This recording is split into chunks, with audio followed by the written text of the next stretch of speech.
The day my husband was served with divorce papers, he didn't cry. He didn't beg. He didn't even look surprised.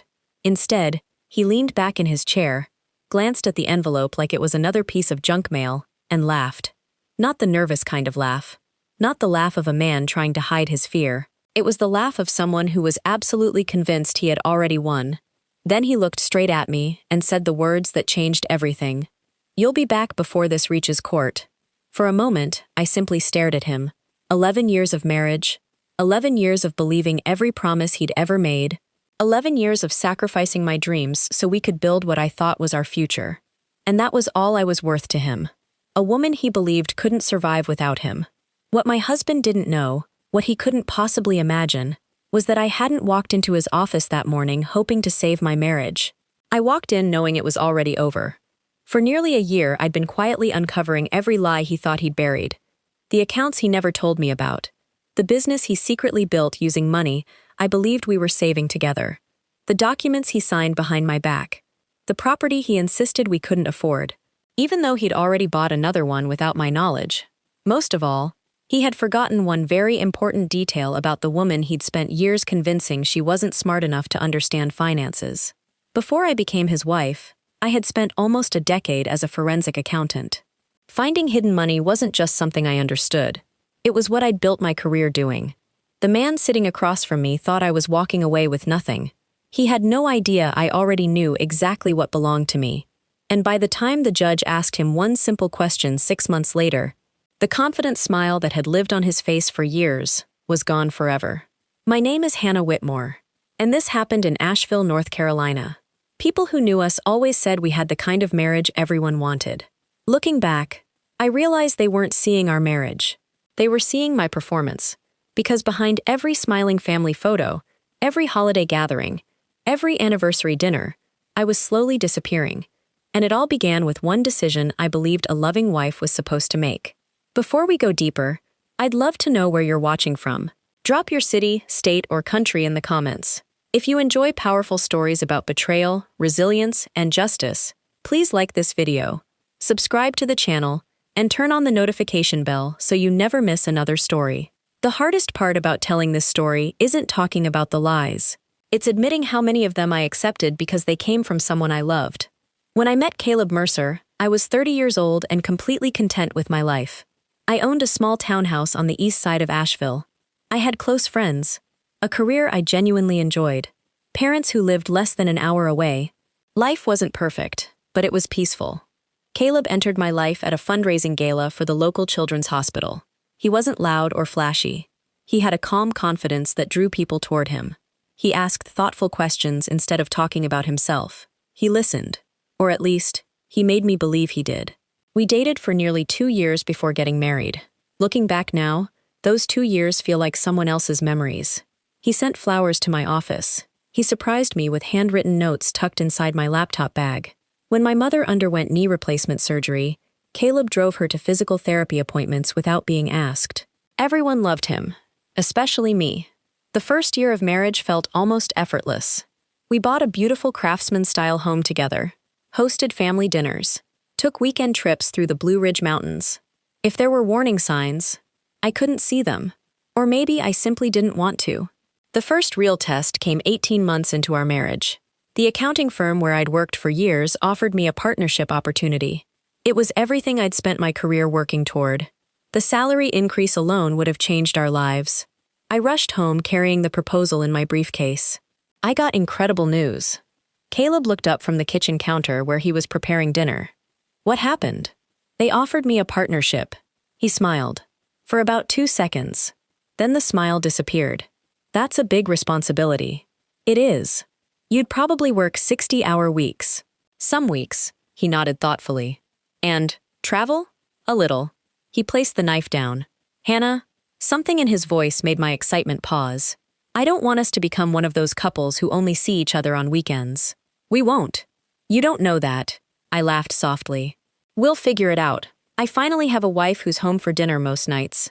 He reached for my hand. "I don't want to lose that." His words sounded loving, selfless even, so I listened. Over the next several days, he never once told me to reject the offer. Instead, he'd say things like, "Money isn't everything," or, Success doesn't mean much if it costs your marriage. Eventually, I began repeating those same words to myself. A week later, I declined the partnership. When I told my managing partner, she looked genuinely surprised. "Hannah, are you certain?" I smiled politely. "My family comes first." She respected my decision, but as I walked out of her office that afternoon, I felt something I couldn't explain. It wasn't regret. Not exactly. It felt more like I'd quietly closed a door that might never open again. I told myself that's what marriage required. Compromise, sacrifice, choosing us over me. The problem was, as the years passed, I noticed something. Every sacrifice belonged to me. When Caleb wanted to invest in a new business venture, we used money from my savings account because, according to him, it was easier to access quickly. When he wanted to renovate the house, I postponed replacing my aging car. When he decided to leave his corporate job and start his own consulting company, I became the steady income that carried us through those first difficult months. I never complained, because I believed we were building something together. Whenever friends complimented our marriage, Caleb would put his arm around my shoulders and smile proudly. "We're a team." I loved hearing him say that. It made every sacrifice feel worthwhile. What I didn't realize was that teams don't keep score, but people who are using you always do. One evening, about 5 years into our marriage, I came home to find Caleb sitting in the living room with a stack of financial papers spread across the coffee table. He looked up and smiled. "Perfect timing. What's all this?" "I've been thinking." He tapped the paperwork. "I think it's time I started managing our finances." I laughed. "You know that's literally my profession." "I know." He smiled warmly. "Which is exactly why you deserve a break from it." I frowned slightly. "I don't mind handling our budget. You already spend all day looking at numbers." He walked over and kissed my forehead. "When you get home, I want you to relax." It sounded thoughtful, kind, loving, so I agreed. I handed over responsibility for the household accounts, our investments, the tax files, the mortgage payments, every financial detail. At the time, it felt like trusting my husband. I had no idea. I had just handed him the keys to the biggest deception of my life. People often ask me when I first knew my marriage was in trouble. The truth? I didn't. Not because the signs weren't there. Because Caleb never gave me one giant reason to leave. He gave me 1,000 tiny reasons to stay. Every time something felt wrong, he'd explain it away so calmly that I questioned myself instead of him. If he forgot something important, he blamed stress. If he became distant, he blamed work. If I noticed money disappearing from our savings, he always had an explanation ready. I stopped asking questions because every question somehow ended with me apologizing. It happened so gradually that I didn't even notice who I was becoming. By the 7th year of our marriage, my life looked completely different. I rarely met my friends anymore. Not because Caleb told me I couldn't. He simply made every outing feel inconvenient. If I planned dinner with my best friend, he'd sigh and say, "I thought we'd finally have an evening together." If I wanted to visit my parents, he'd suddenly remember something important that needed to be done around the house. "I was really hoping you'd help me today." He never said no, he just made me feel guilty for saying yes to anyone else. Eventually, I stopped making plans. One Saturday morning, my older brother, Ethan, invited us to a family barbecue. "I haven't seen you in months," he said over the phone. "I'll be there," I promised. After I hung up, I told Caleb. His smile disappeared. "This weekend?" "Yeah, I completely forgot." "Forgot what?" "I already told one of my clients we'd spend Saturday looking at a commercial property." I frowned. "You never mentioned it." "I must have." "No, I'm pretty sure I did." For a moment, I actually wondered if I'd forgotten. Then he wrapped his arms around me. "It's okay." He smiled. "We'll go next time." I called Ethan and canceled. There never was a next time. Months later, Ethan admitted he'd stopped inviting me because he assumed I simply wasn't interested anymore. That conversation broke my heart. Not because my family had given up, because I had slowly disappeared from their lives without realizing it. Meanwhile, Caleb's consulting business seemed to be thriving. He started wearing more expensive suits. He upgraded his watch. He talked about meeting investors and expanding into neighboring states. Whenever I asked how business was going, he'd grin. Better than I expected. I was genuinely happy for him. After all, his success was our success. Or so I believed. Then one evening, I noticed something unusual. I was paying a credit card bill online when I realized our joint checking account balance was much lower than it should have been. At first, I assumed there had been an automatic payment I hadn't seen. I opened the transaction history. A transfer. Nearly $20,000. The description simply read, "Internal transfer." I frowned. When Caleb came home, I asked about it.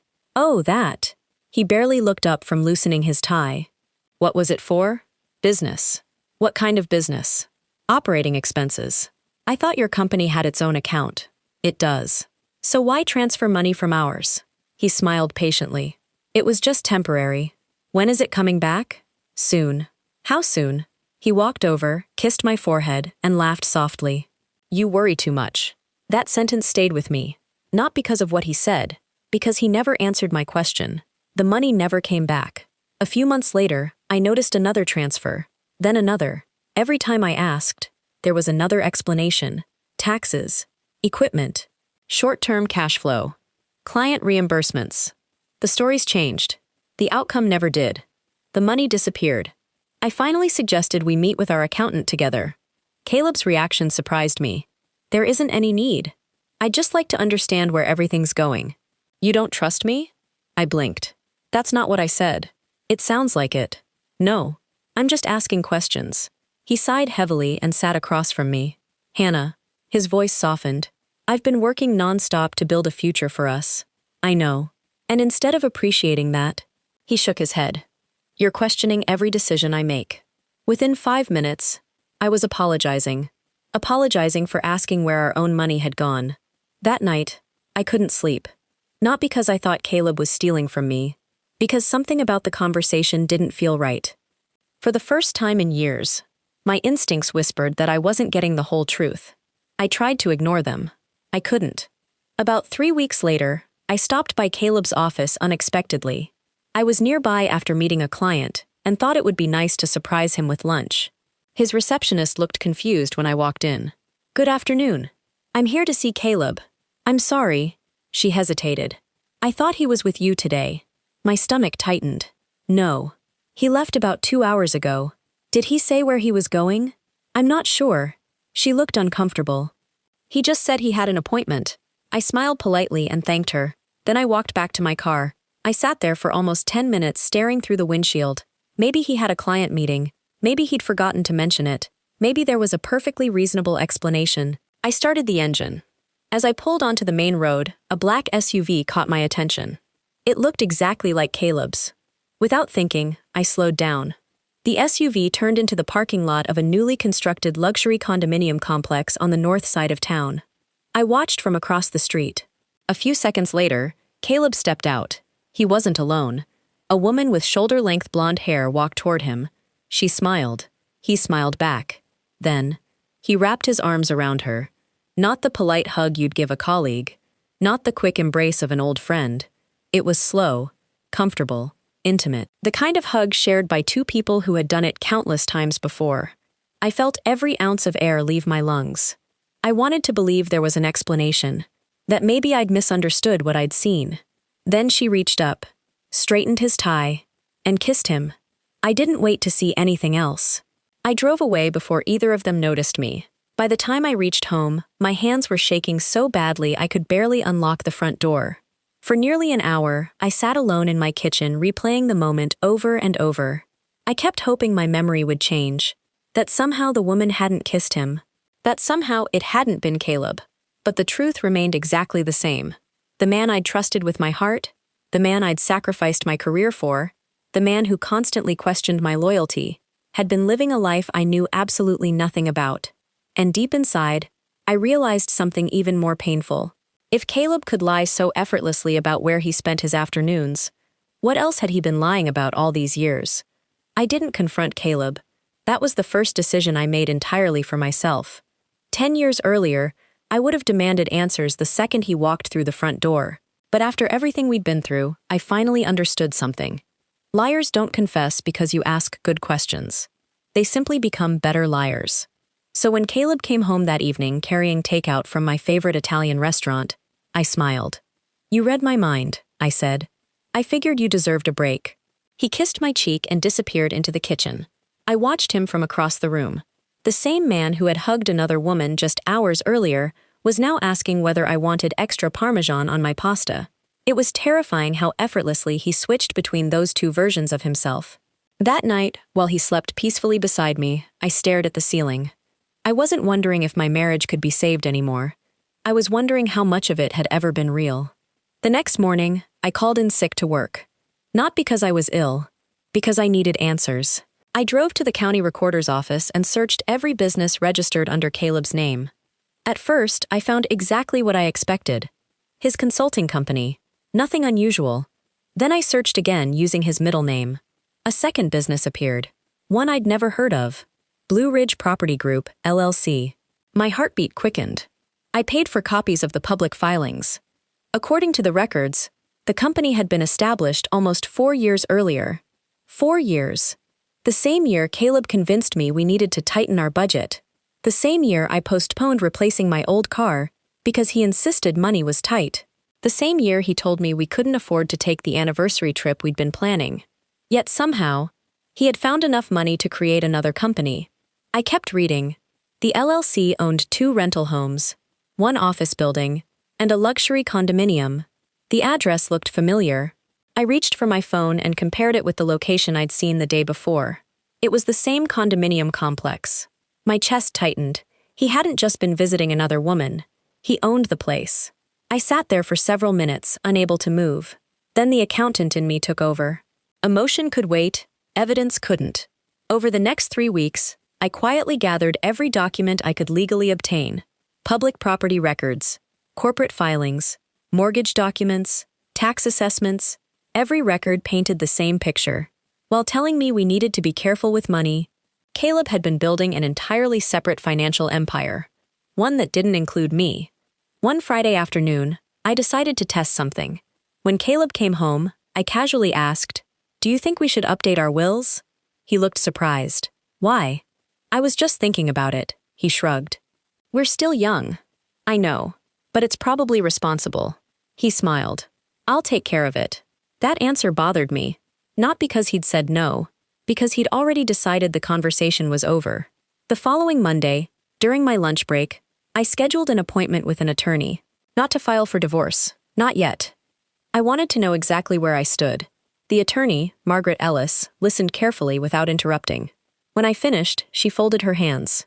"Hannah, before you do anything else." I leaned forward. "Don't confront him." I blinked. I wasn't planning to. "Good." She nodded. People who hide assets often move them the moment they realize they've been discovered. I reached into my purse and handed her copies of everything I'd collected. She reviewed each document carefully. Halfway through, she looked up at me. "You're very organized." I used to be a forensic accountant. A slow smile spread across her face. "Then you already understand the importance of documentation." She pointed to one of the property records. "Did you know about this condominium?" "No." "And this office building?" "No."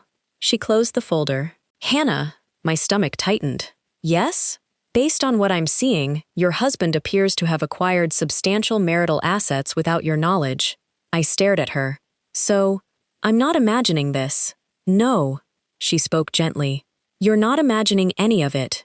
For the first time in months, someone wasn't telling me I was overreacting." I felt my eyes fill with tears. Not because I was weak, because I'd spent years believing my instincts were the problem. Margaret handed me a tissue. "The most important thing you can do now is stay calm." "I can do that." "I know you can." She smiled reassuringly. "But I also want you to understand something." "What?" "If you decide to end this marriage, don't do it because of anger." I frowned. "Why?" "Because anger fades." She leaned forward. "Make the decision because you deserve honesty, respect, and peace. Those things don't disappear when your emotions settle." I drove home thinking about those words. That evening, Caleb asked if I'd like to spend the weekend at a mountain resort. We haven't had time together in a while. I looked at him across the dinner table. For years, that invitation would have made me happy. Now all I could think was he taking me away because he loved me, or because he sensed I was beginning to see through him? "I'd like that," I said. I wasn't lying. I wanted one last chance to observe the man I had married. During the weekend, he was charming, attentive, affectionate, He held my hand during dinner. He complimented my smile. He talked about taking a trip to Europe the following spring. If someone had seen us, they would have believed we were deeply in love. But I noticed something different. Every time his phone buzzed, he turned it over. Every time he stepped away to take a call, he walked outside. Every explanation came a little too quickly. Every smile seemed carefully rehearsed. On Sunday afternoon, as we packed to leave, Caleb stepped into the hallway to answer another phone call. He forgot his smartwatch on the bedside table. A message appeared on the screen. "Lauren, I miss you already. Let me know when she's not around." I closed my eyes. There it was. No more guessing. No more hoping I had misunderstood.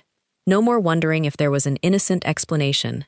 When Caleb walked back into the room, I smiled exactly the way I always had. Inside, my marriage was over. I didn't need another confession. I didn't need another excuse. I had something far more powerful, the truth. And for the first time since I had said, "I do," I wasn't afraid of what came next. For years, I believed leaving would be the hardest part. I was wrong. The hardest part was pretending everything was normal after I knew the truth. Every morning, Caleb kissed me goodbye before leaving for work. Every evening, he asked how my day had been. Every weekend, he made plans for a future he clearly wasn't committed to. And every single time he smiled at me, I wondered how many lies were hiding behind it. But I never confronted him, not once. Margaret had been very clear. Don't give him time to rewrite the story. So instead of confronting him, I prepared. I rented a small post office box so legal correspondence wouldn't arrive at the house. I opened a checking account in my name alone. Not to hide money. Just to make sure I had somewhere safe to deposit my salary if things became difficult. Then I did something I hadn't done in years. I reviewed every financial document connected to our marriage. Every tax return. Every mortgage payment. Every insurance policy. Every retirement account. That's when I discovered something Caleb had never expected me to notice. The down payment on our house. For years, Caleb told everyone he had bought us our dream home. Whenever friends complimented the house, he'd smile proudly and say, "I worked hard for this place." I used to smile beside him. Now I was looking at the closing documents. According to the records, almost 65% of the down payment had come from my savings account. Money I'd earned before we got married. Money I'd spent because I believed we were building a future together. I laughed.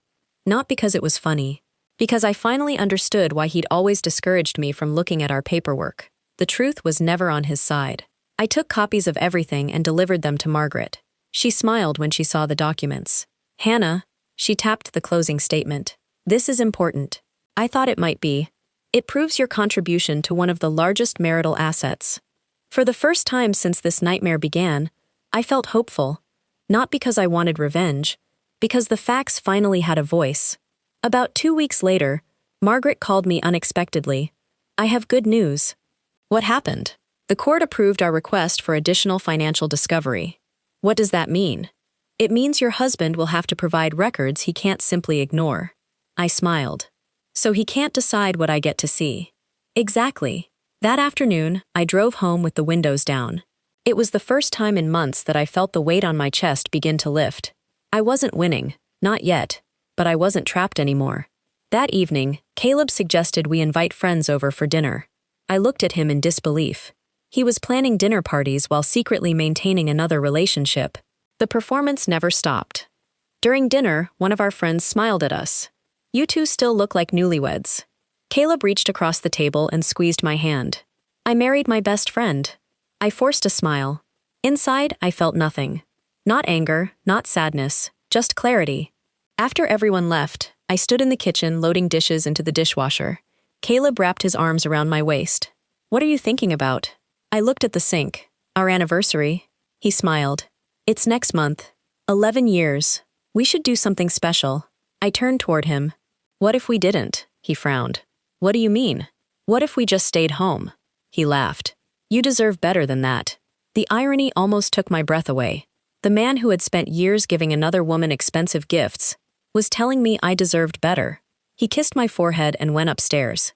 As soon as I heard the bedroom door close, I reached into my purse and looked at the documents Margaret had prepared earlier that day. The divorce petition. My name appeared at the top of the first page. Seeing it in writing made everything feel real. I sat alone at the kitchen table for nearly an hour, not crying, not hesitating. Remembering. I remembered the woman I had been before I met Caleb. The woman who loved her work, who laughed easily, who trusted herself. Somewhere along the way, she had disappeared. Not because Caleb stole her, because I kept giving pieces of her away, believing love required it. It didn't. Healthy love never asks you to disappear. The next morning, I met Margaret at her office. She placed the final documents in front of me. Once you sign these, she paused. There's no going back. I picked up the pen. For a brief moment, I thought about every excuse I'd made over the years. He's just stressed. Marriage is hard. Things will get better. Then I remembered the message on his watch. Let me know when she's not around. I signed my name. Once, twice, 3 times. Margaret collected the documents. How do you feel? I thought carefully before answering. I thought I'd feel terrified. And? I smiled through tears. I feel free. 2 days later, Caleb Mercer was served with divorce papers at his office. According to the process server, he looked at the envelope, smirked, and said, "My wife isn't leaving me." He accepted the papers without even reading them. That was Caleb's greatest mistake. He thought the woman who had forgiven him 100 times would forgive him one more. He didn't know that I had already stopped fighting for our marriage. Now, I was fighting for my future. And this time, I wasn't walking away empty-handed. Caleb called me 23 times the day he was served. I know because I counted, not because I intended to answer. Because every missed call reminded me of something I had finally accepted. He wasn't calling because he couldn't live without me. He was calling because, for the first time in 11 years, he wasn't in control.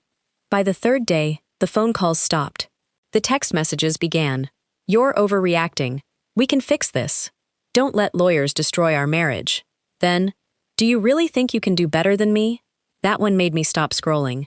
For years, those words would have made me question myself. Now they only confirmed what I already knew. He still believed fear would bring me back. It wouldn't. Margaret advised me not to respond. If he wants to communicate, she said, he can do it through his attorney. So that's exactly what I did. A week later, Caleb hired one of the most expensive divorce attorneys in North Carolina. It didn't surprise me. Image mattered to him, always had. Then came the financial disclosures. Every spouse is legally required to disclose assets, debts, income, investments, everything. When the documents arrived, Margaret and I reviewed them together. Halfway through, I looked up. "He's lying." Margaret nodded. "I know. Blue Ridge Property Group wasn't listed. Neither were the rental houses, the office building, the condominium. Several investment accounts I'd already documented. They simply didn't exist. At least, according to Caleb. I couldn't believe it. He signed these under oath.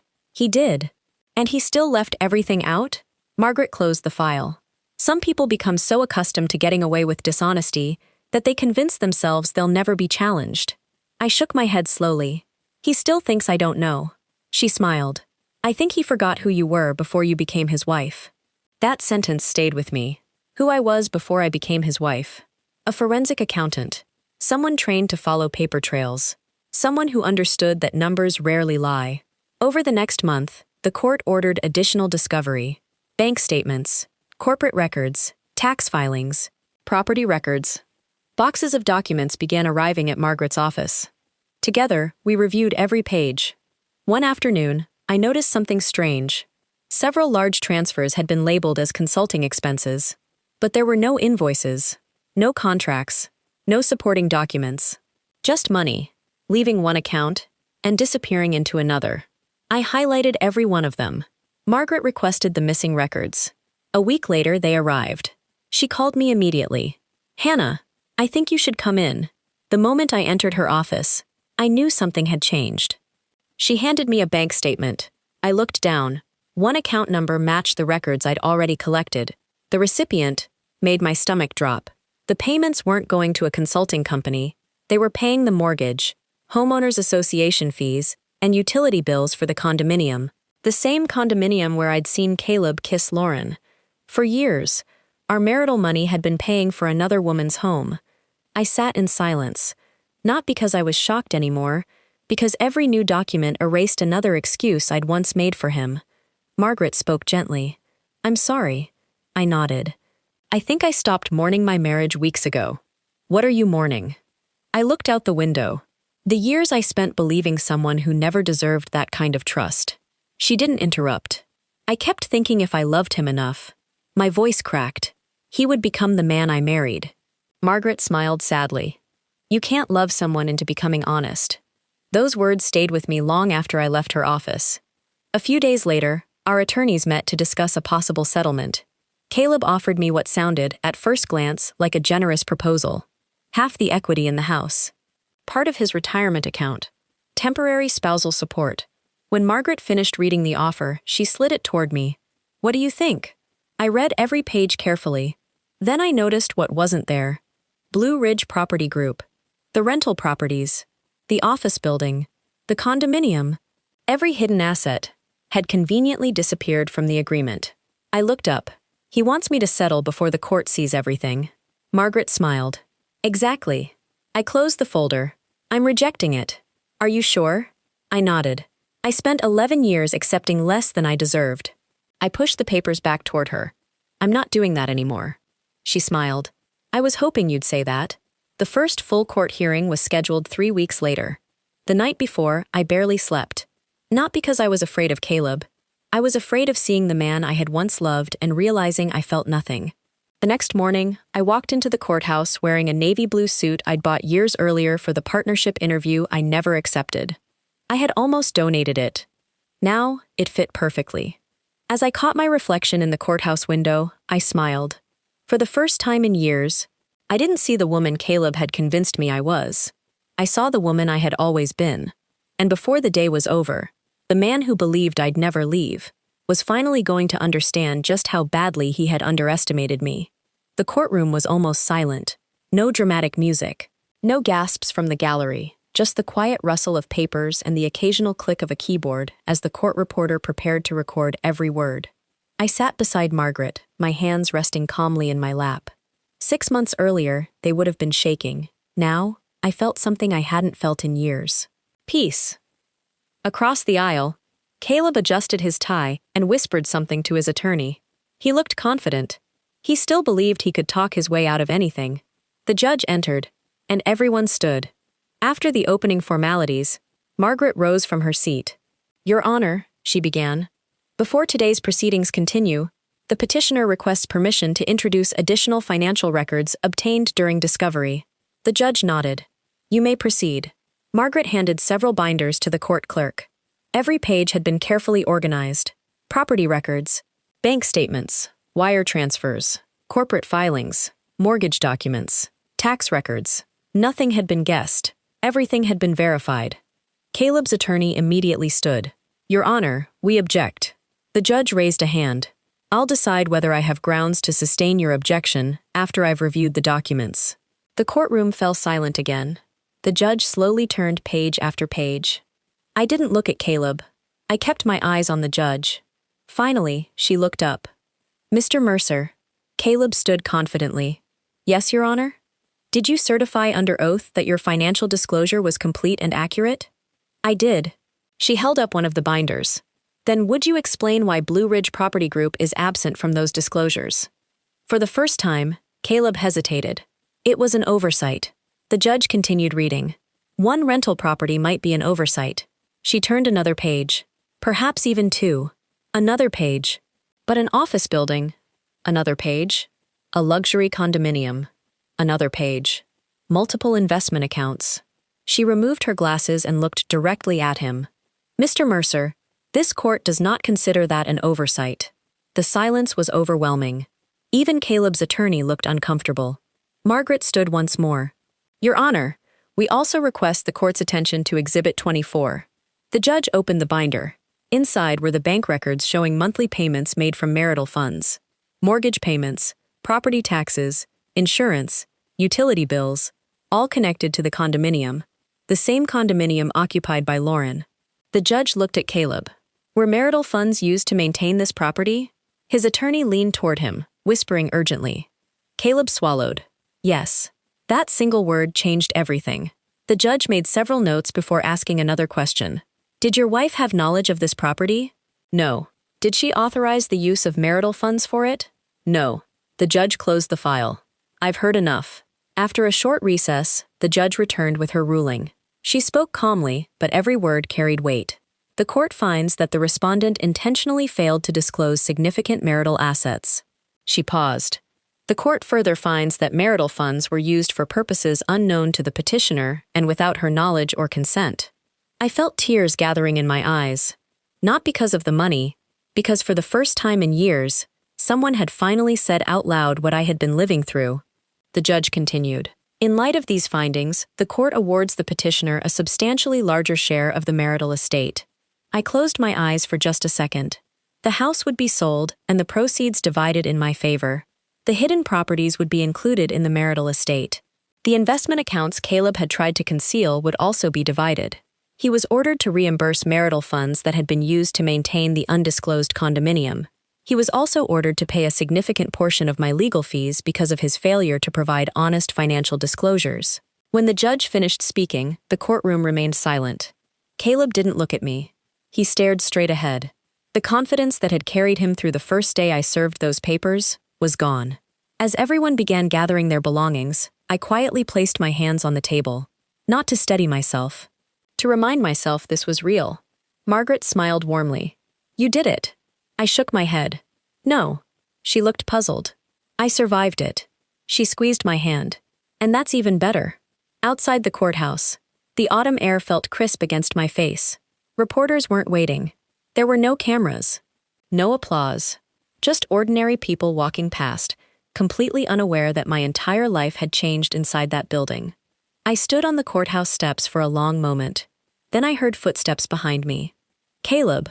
I turned slowly. He looked older than he had 6 months earlier. Not because time had passed. Because consequences had finally caught up with him. Hannah.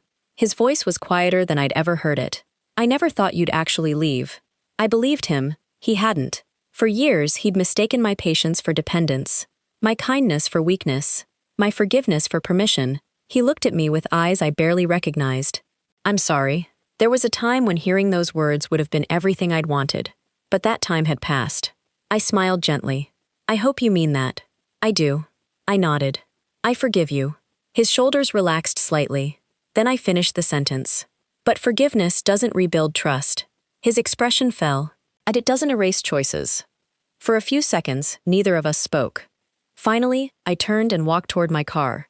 He didn't call my name. He didn't ask me to stay. For the first time, he understood there was nothing left to say. 3 months later, I accepted a partnership offer from another accounting firm. Ironically, it was the same opportunity I had once convinced myself I wasn't ready for. This time, I didn't ask anyone's permission. I bought a small home with large windows that overlooked the mountains. Every room reflected my own taste, not someone else's. I started having Sunday dinners with my parents again. Weekend hikes with Ethan. Coffee with friends I thought I'd lost forever. Little by little, I found pieces of myself I'd forgotten even existed. Sometimes people ask if I regret those 11 years. I always give them the same answer. I regret the years I spent believing I had to shrink myself to keep someone else comfortable. But I will never regret the day I chose to walk away. Because leaving didn't destroy my life. It gave me back the one thing I'd almost forgotten belonged to me. Myself. And if there's one thing I hope you take away from my story, it's this. Never confuse staying with strength. Sometimes, the bravest thing you'll ever do is walk away from the life that's breaking you, so you can finally build the one you deserve. If Hannah's story touched your heart, let it be a reminder that no one should ever have to sacrifice their self-worth to keep someone else comfortable. Sometimes the hardest goodbye becomes the beginning of the most beautiful chapter of your life. If you enjoyed this story, please take a moment to like this video, subscribe to the channel, and turn on the notification bell so you never miss another powerful story of resilience, justice, and second chances. I'd also love to hear from you. If you were in Hannah's position, what would have been the moment you decided to leave? Share your thoughts in the comments below, and don't forget to tell us where you're watching from. I read as many of your comments as I can, and your stories and perspectives inspire this community every day.